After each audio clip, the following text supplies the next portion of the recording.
Well, let's see. Thought maybe I'd try some things for you guys. I guess you're hearing the parrot a little bit in the background. He's off in the other room there.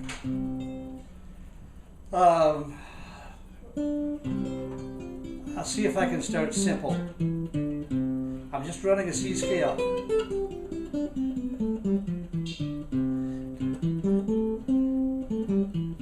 I just ran a chord with an A harp in it. The sixth chord. Here's a straight C chord. Anyway, the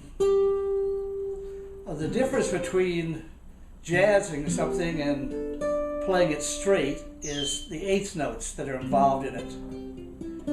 A song has, if you're in 4/4 time, a song has 4 beats to the bar. 2, 3, 4, 1, 2, 3, 4, 3, 4. Ragtime was make it 8 to the bar. Makes it 1, 2, 3, 4, 5, 6, 7, 8. 1, 2, 3, 4, 5, 6, 7, 8. Gives it quarter notes, what they call quarter notes.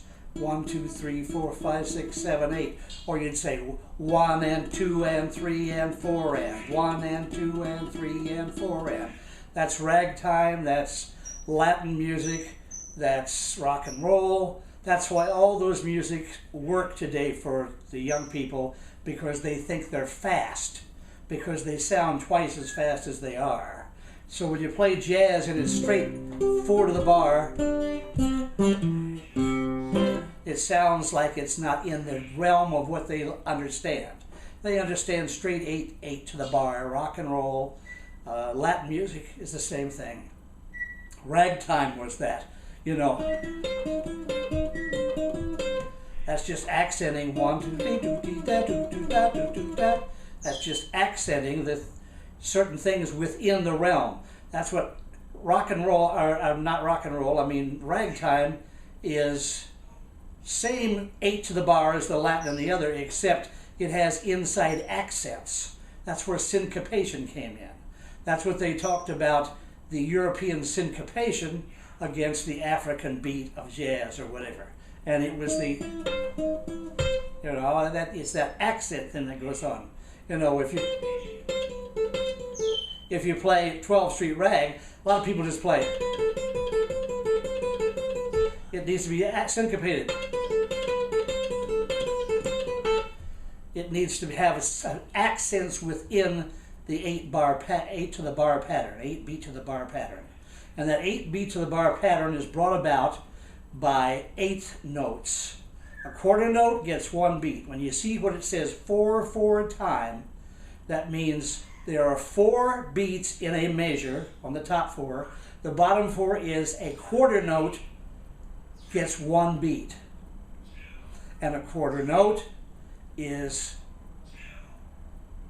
1, 2, 3, 4, 1, 2, 3, 4. And 8th note is half of that, so it goes 1 and 2 and 3 and 4 and. So 8th note, 8 to the bar, what they call 8 to the bar, which was also boogie-woogie when it came in. That's what brought in rock and roll, was boogie-woogie brought in rock and roll. 8 to the bar, you know. You know, it's 8 to the bar, accented within wherever. So all those things brought about that. Now when you jazz things, you have 4 to the bar, but they take that 8th note and they make it sound like it's a dotted 8th note and a 16th note. Instead of 2 8s in a row, they get the feeling it's a dotted 8th note, and when you dot that 8th note, that gives it another half beat. Anything that's dotted gets half again of what it is. I know you're wondering this is it, but this is as simple as I can tell you. You take a note, an 8th note, and dot it, and you get half again that beat.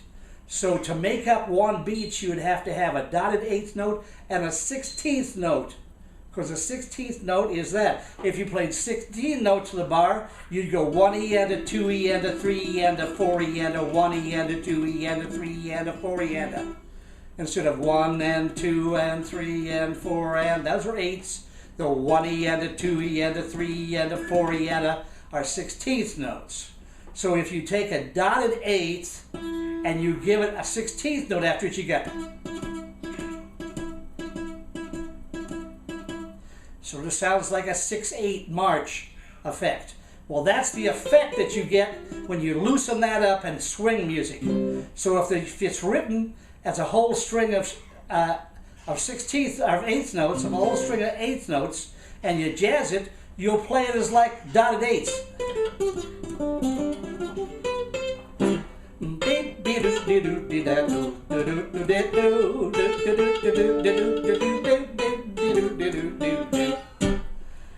You get it by.